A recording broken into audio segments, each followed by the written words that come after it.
Some flak bursts made black clouds form around Lieutenant Tom Oliver's consolidated B-24 Liberator bomber in the sky above the town of Bor in Yugoslavia. He felt a strong jolt all of a sudden. There was damage to the plane. Bombers 3 and 4 had already been destroyed by enemy flak over the target, which was the train yards in Campina, Romania. The second engine was now on fire. They could never get back to the base of the 756th Bomber Squadron in Italy if they only had one engine. There was only one choice left. Olive pressed the alarm. "Get out of here! Get out of there!" "I saw you!" he yelled over the bomber's radio. To check engine 2 one more time, he looked out the window. It was still on fire. When he turned around, he saw the pilot and last crew member, John Thibodeau, motioning for Oliver to come. That guy was told to leave. When he let go of the wheel to run for the hatches, he didn't want anyone to get in his way. After a few minutes, the young pilot was falling to the ground by parachute and couldn't do anything to stop the plane from crashing into the ground and burning in a huge fireball. Oliver fell almost on top of a Serb family eating lunch at a picnic table when he actually touched down. Oliver was offered the eyes from a sheep's head by the friendly Serbs. Oliver said no, but he did agree to have a glass of wine. After 10 minutes, 2 men on horses with military jackets, caps, and guns on their shoulders rode up and motioned for Oliver to get on a horse and follow them. Oliver did not know that his stay behind enemy lines would last 96 days when he left with them on their horse. He also did not know that the U.S., he, and hundreds of other people like him would be saved by the Army Air Forces and the Office of Strategic Services, OSS, which was America's secret operations group. It was one of the biggest and riskiest air rescues of World War II. Oliver and his team were at the front lines of the so-called oil campaign of 1944, which was an effort by Anglo-American air forces to destroy Nazi Germany's huge network of fuel supplies across Europe. One very important goal was the huge group of oil refineries in Ploiești, Romania, which supplied Germany with 35% of its oil. In April, American bombers started bombing it non-stop, and by August 24th, all oil output had stopped. The bombing operation was successful, but Ploiești's defenses, hundreds of German fighters and huge rings of radar-guided anti-aircraft guns, cost the winners a terrible price. 350 bombers were lost, and their crews were killed, captured, or went missing. Hundreds of the missing pilots were shot down between Ploiești and American air bases in Italy. They bailed out over eastern Nazi-occupied Serbia, where the Chetniks walked around and kept an eye on things. When General Draža Mihailović, the leader of the Chetniks, heard that the fighters were landing on his territory, he told his men to start gathering them so that they could be sent back to the Allies. Some American pilots were suspicious at first of the Chetniks who came to help them because they heard that the Chetniks often gave fallen Allied pilots to the Germans. These crazy mountain men might have even thought about cutting off their prisoners' ears if the stories were true. Things looked very different on the ground. When Mihailović asked for help, the Serb farmers who lived near the Chetnik base in the mountain town of Pranjani were happy to hide the airmen in their own houses. The Serbs refused to give up the soldiers who had been seen bailing out, even after the Germans told them they would punish them for disobeying. His goal was to get the men back to the Allies, but even though he meant well, there were many big problems that made it impossible for him to do so. For starters, getting into Serbia without being seen by the Germans to reach the airmen in their safe haven in the mountains and then easily getting them back out would be a miracle of logistics.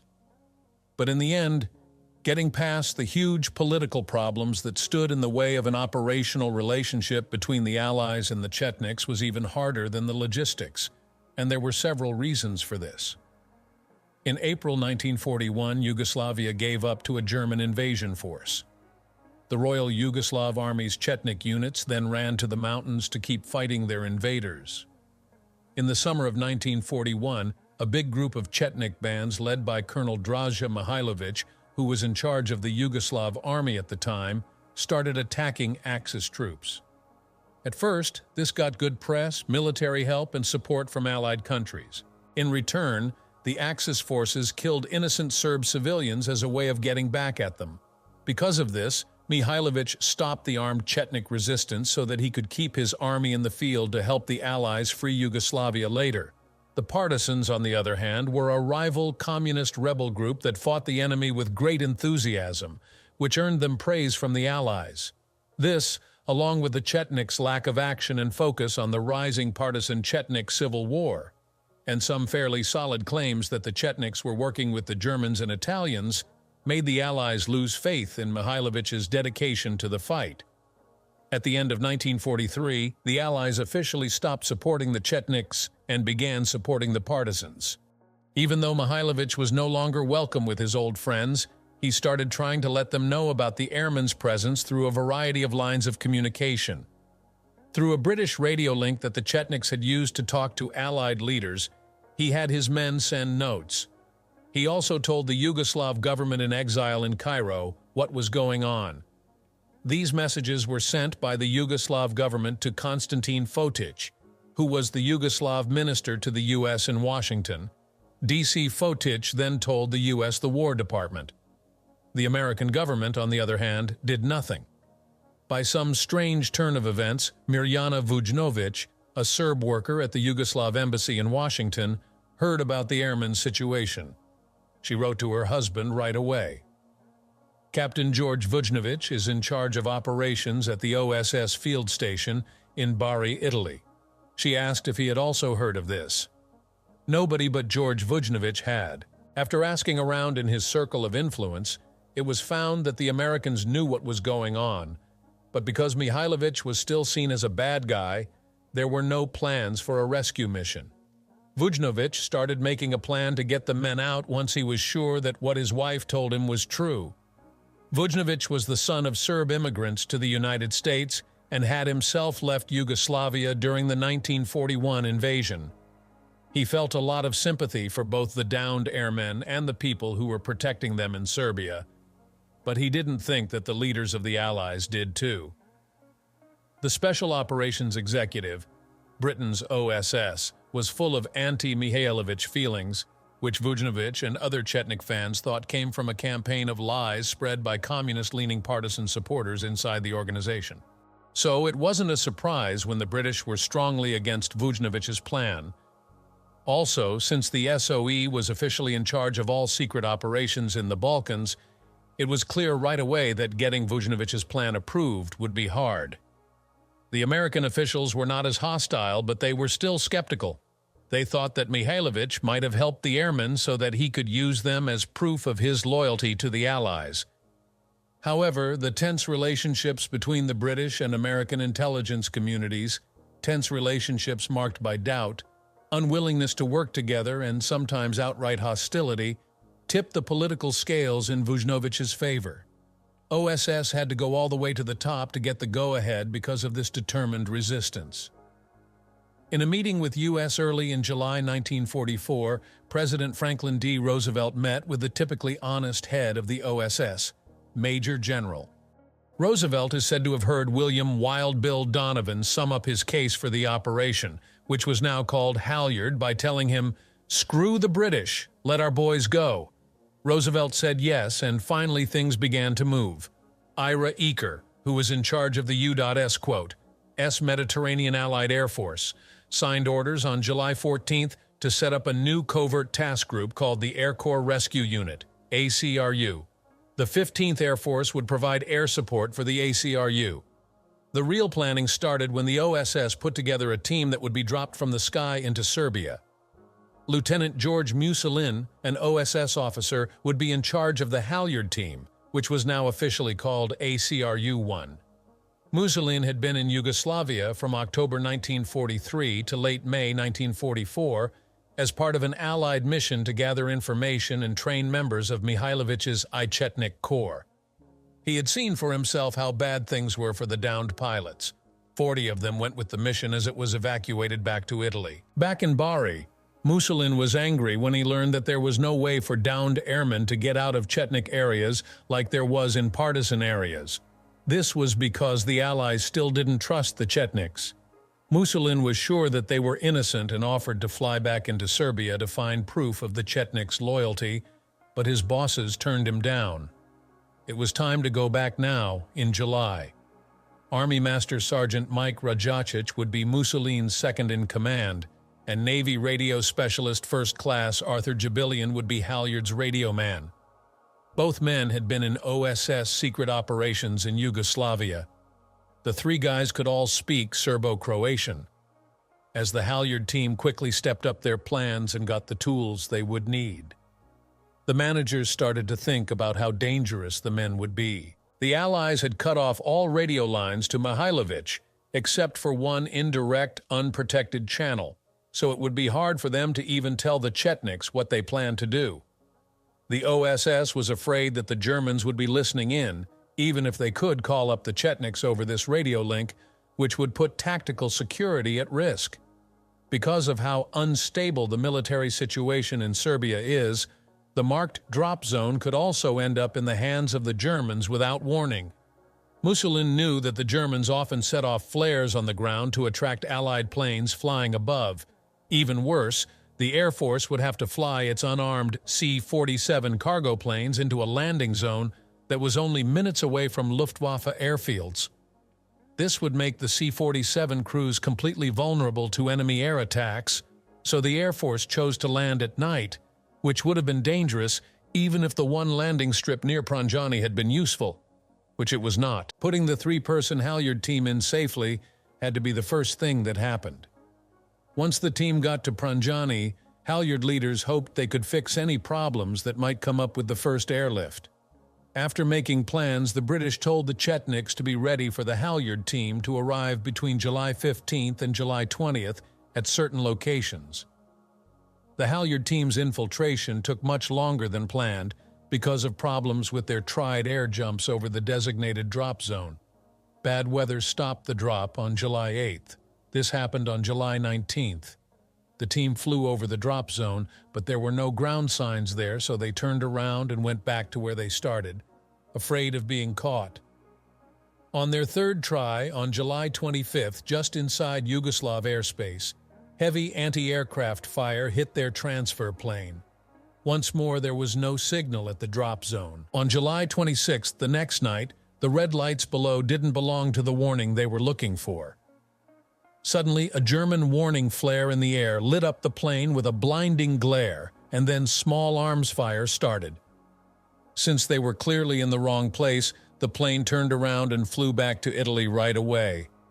It didn't work on the third try because the drop coordinates given to the pilot were in partisan territory, which made Mussolini think that the British were trying to stop the mission on purpose. On the sixth try, when the mission pilot tried to drop them over a battleground, that was the last straw.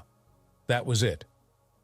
As soon as the group got back to Bari, Mussolini asked Vujnovic for an American plane, crew, and jump master, and he gave it to him. As the plan came together, the airmen who had been waiting in Serbia for weeks didn't know much about the escape plans that were being thought about. During the spring and early summer, they were happy to wait for the Air Force to come get them. But as the months went by, the need to move became more pressing. There wasn't as much food available locally to feed their growing numbers. Some pilots were sick or hurt in battle, and they were afraid that their luck with hiding from the Germans would run out soon. They knew that Chetniks were trying to get in touch with Allied authorities, but since they weren't hearing back, some of them thought that the only way to get help might be to call the 15th Air Force in Italy on their own. The pilots talked about sending a radio message to let the Air Force know where they were and what was going on, but some of them thought it would be too risky. As mentioned, sending a message over an open radio channel could let the Germans know they are there, which would likely lead to a quick and deadly response from the Germans. Different people, on the other hand, thought that the Germans, who were losing on two fronts, had not kept their best troops in Yugoslavia and did not want to take the chances needed to capture them. The airmen's senior officers finally decided to take a chance. So in late July, the Chetniks gave them a radio that they had taken from one of the many U.S. planes that the Germans had shot down nearby. The airmen sent out their first short SOS message every few hours for 2 days over an unprotected radio frequency that wasn't used very often. At first, no one answered, but then the Air Force sent back a series of careful, suspicious questions. Lieutenant Tom Oliver came up with a code that only a few people would know. It was based on painted symbols on planes, information about the officers' club at his airport, and other things. He did this to make the other people believe that they were who they said they were. Driver for a mule to CO APO 520. 150 Americans in Yugo, some of them sick, the new SOS message said. Fire at us workhorses. The first letter of the bombardier's name and the color of Banana Nose's scarf are our clues. Chief Lugg's last letter and the color of his hand on the wall are your proof. For decoding, you must go to Shark Squadron, 459th BG. Oliver left a bunch of random numbers at the end of the message. These numbers cleverly mixed the longitude and latitude of their location, which he had found on captured German maps of Serbia, with the serial numbers of several of his fellow pilots in Serbia. A Royal Air Force radio operator in Italy got this new encrypted message and sent it right away to the offices of the 15th Air Force in Bari. There, intelligence officers from the 756th Bomber Squadron decrypted it. The Americans not only knew exactly where the pilots were waiting, but they also saw for the first time that all of the flight crews who had gone down in that area were in one place. There was quiet on the other end of the radio link for a few days. Finally, the Air Force said, "Get ready for reception on July 31st or the first clear night after that." No plane came on July 31st or August 1st. When the team tried to jump 6 times and failed, Mussolini said they were nervous wrecks. But on the night of August 2nd, their hard work paid off on the 7th and final try. As the airmen and their Chetnik guards waited at the drop zone, they heard the sound of a coming plane. It was nervous as they hid in the bushes and waited to see if it was an American or German plane. The plane flew low over the drop zone for 10 minutes. The men then saw the white U.S. There is an Air Force star under the wing. The men let out a yell as a single voice, said Lieutenant Richard Fellman, one of the leaders of the airmen. It was like Babe Ruth hitting a home run with 2 outs in the World Series. Mussolini, Rajacic, and Jibilian had missed the drop zone by 2 miles by chance. Chetniks were yelling and cheering, "Captain George, Captain George," as they walked toward the drop zone. Fellman heard the noise. Soon after, the Halyard team walked up to the front of a group of happy Serb citizens. Mussolini put out his hand to Fellman and said, "My name is Lieutenant George Mussolini." Early the next morning, Mussolini got to work, starting with a list of American troops who needed to be evacuated. Some of the airmen who were top American officers told him that about 250 men were staying with Chetniks in small groups in their homes, spread out over a 10-mile area.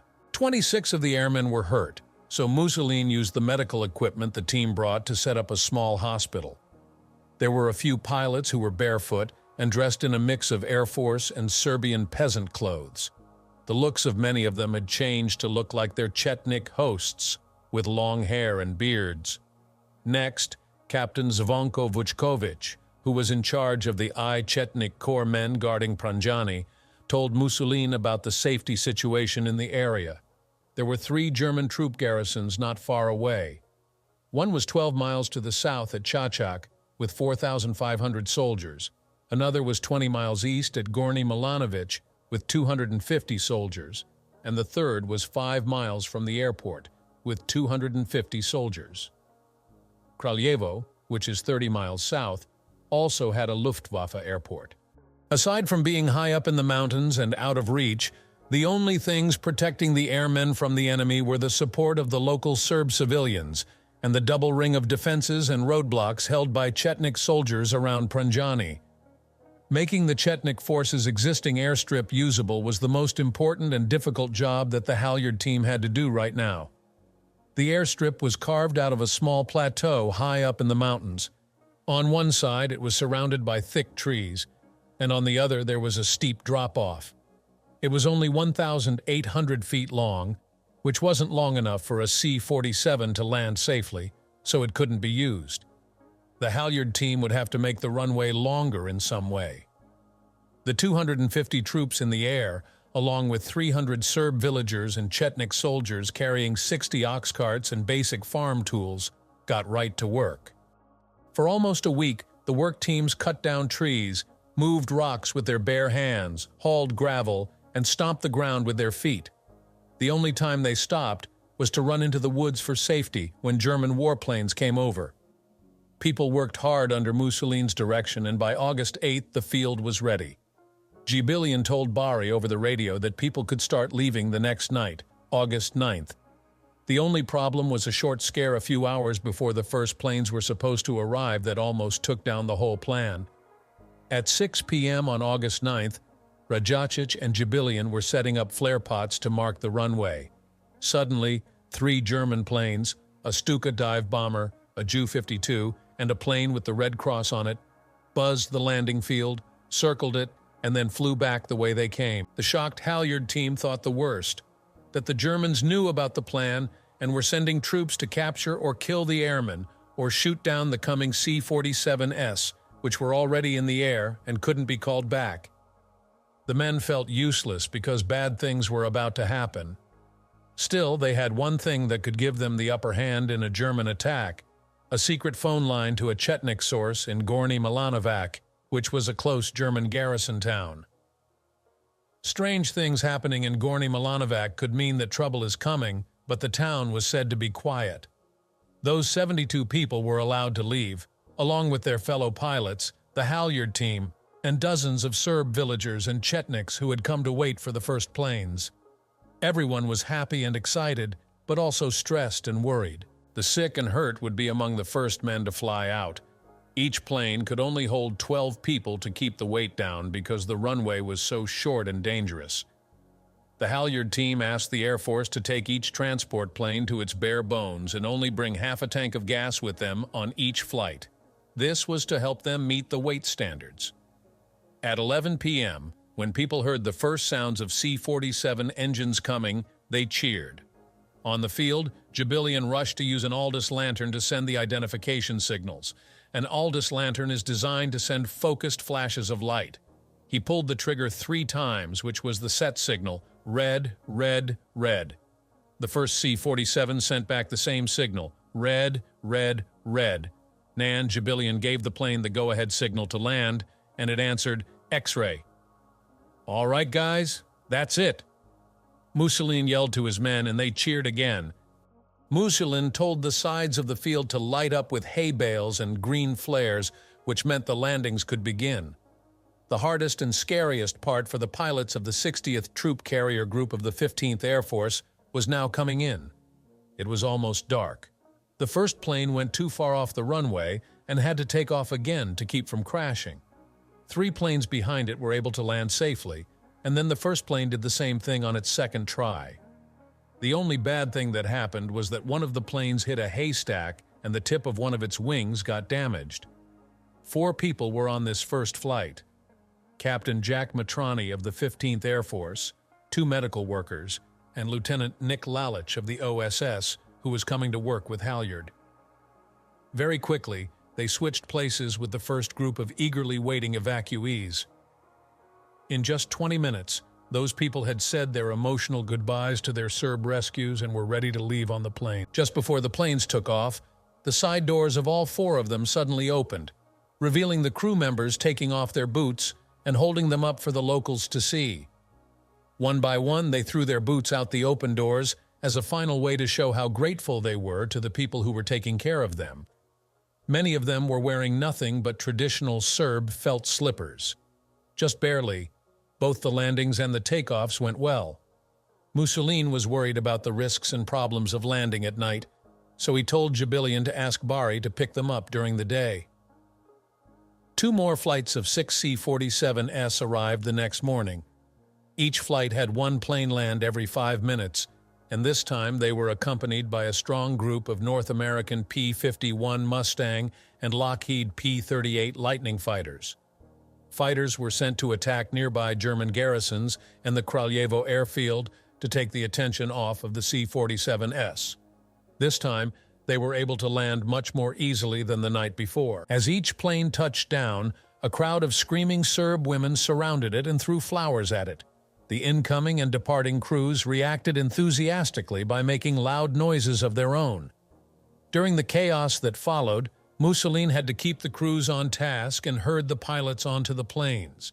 Almost everything went smoothly, but one P-51 that was coming in with the second wave of transports got its left wheel stuck in the mud at the edge of the landing strip because the pilot didn't follow Lalich's, ground control officer, orders.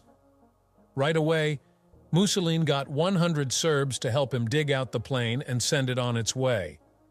At the end of the first 24 hours of operations, the Air Force had taken 289 Allied pilots to safety, including 38 French, Italian, Yugoslav, and Russian soldiers. The Halyard team and the Chetniks hid higher in the mountains after the last plane took off because they thought the landings had drawn the attention of the Germans. They hid for a few days, but when the Germans didn't do anything, the OSS team went back to work, picking up downed pilots and getting regular airdrops of supplies. The Halyard team had saved up enough pilots for another airlift by the end of August. On the nights of August 26th and 27, the Air Force sent transports that picked up an extra 60 soldiers to take back to Italy. After Halyard's first success, things went badly for George Mussolini.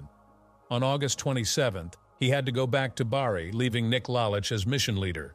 Mussolini said that the OSS told him to come back after the war to help the Air Force make new escape maps for proper briefing for Americans who went down in Chetnik territory. The truth was that Mussolini had broken the rule against Chetnik aid by allowing the medical evacuation of 2 badly hurt Chetniks on August 10th.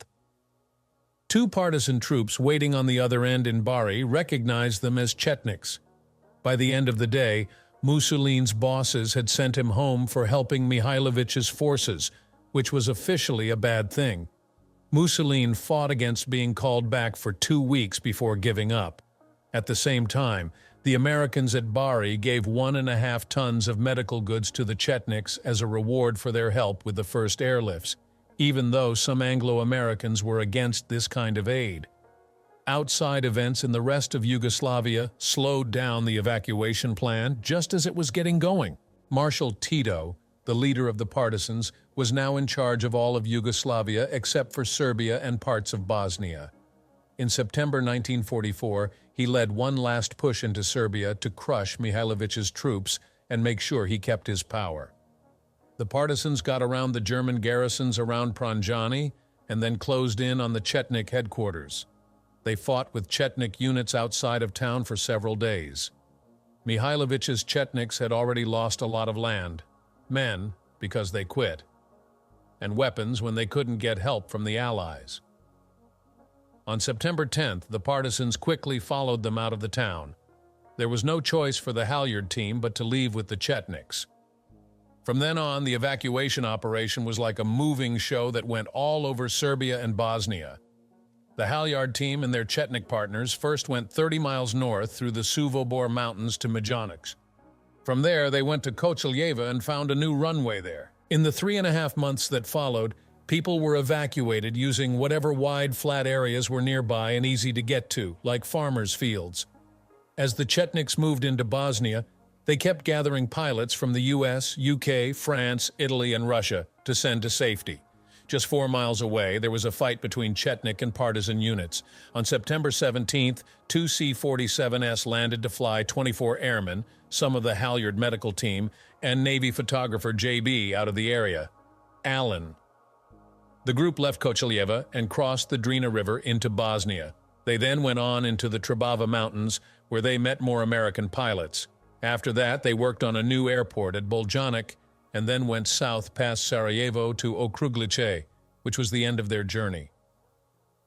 By November, 3 months after the end of the Ploesti operation, the number of pilots who had been shot down had dropped to almost nothing. Only 2 groups of flyers were still thought to be in the country. 9 more were waiting in Boljanik, and 16 were in Visegrad.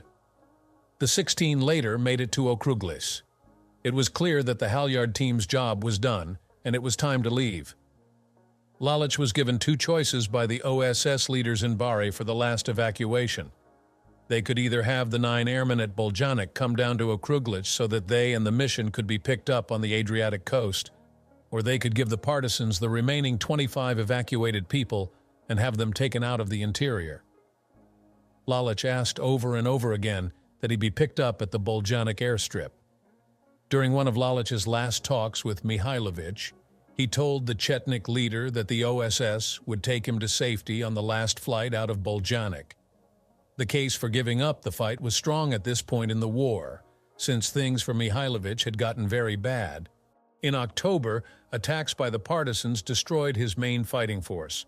At the same time, the Soviets came in and joined the partisans and Bulgarians in fighting the fleeing Germans after briefly working with them. They then joined the partisans in fighting the Chetniks.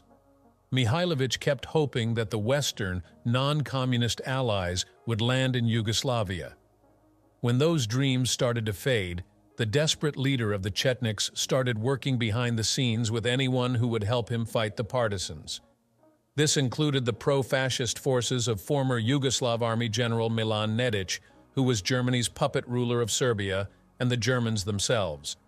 No matter what, Mihailovich didn't want to leave Yugoslavia. He wanted to share the fate of his own people. He told Lalic, "I was born here on this land. I will stay with my people on this land, and I will be buried on this land." As it snowed in Okruglis on December 11th, Mihailovich gathered 2,000 Chetniks for a farewell salute to the last 16 airmen and a final exchange of gifts. Two-edged Serbian knives were given to Lalic and Vujnovic, along with Mihailovich's Serbian insignia patch, which he had worn for 4 years and now gave to Lalic as a souvenir. It said, "Only unity saves the Serbs," which was a funny twist. In exchange, Lalic gave Mihailovich his American rifle. When it was time to say goodbye, Lalic was so moved that all he could say was, "Thank you for everything." The Halyard mission and their charges left with 40 Chetniks to lead them the last 150 miles through the mountains to Boljanik, stopping only at a Serbian Orthodox monastery for a church service. The last evacuation flight left from Boljanik in the Ozren area of Bosnia on December 27, 1944, but not before George Vujnovic gave 600 pairs of boots to the badly dressed Serbs. Vujnovic had done this at the last minute because he knew that Mihailovich was not allowed to receive aid. Halyard's work was now done. They were able to get 512 downed Allied airmen to safety without losing a single airman or plane, which is a huge achievement. But the last part of Operation Halyard wasn't over yet. By late 1944, the war in Yugoslavia was almost over. The war pushed most of the Germans out of Yugoslavia in the first few months of 1945, but some stayed in the country until April, even though their numbers were dropping. In the slow-moving war of attrition, Mihailovich's Chetnik army was broken up into a few dozen pieces. Mihailovich and the rest of his followers stayed in the mountains until March 13, 1946, when the Chetnik leader was captured by the Yugoslav Department of National Security, which was the internal security office of the new Tito government. In March 1946, people who had been in Halyard heard that Mihailovich had been captured and would soon be tried for war crimes by the new Tito government of Yugoslavia. They started a public effort right away to clear Mihailovich's name because they were furious and sure that he was innocent and loyal. After meeting with Secretary of State Dean Acheson, the State Department helped get proof from Mihailovich's escapees to the Yugoslav government that he was innocent. It was turned down. Mihailovich was tried and found guilty. On June 17, 1946, he was shot and buried in a grave that wasn't marked. In a kind but pointless act, U.S. On March 29, 1948, after Mihailovich's death, President Harry Truman gave him the Legion of Merit based on the suggestion of General Dwight D. Eisenhower. However, the award was kept secret for 20 years because the State Department didn't want to upset Marshal Tito, who was in charge of the Yugoslav government at the time. On May 29, 2005, Vujnovic, Jubilian, and some of the remaining refugees from the U.S. State Department finally gave it to Mihailovich's daughter Gordana in the United States. Kevin Morrow is an editor, writer, and former director of records at the U.S. National Archives and lives in McLean, Virginia at the moment. In 2018, his first book came out. It was about German secret actions in the Middle East during World War I.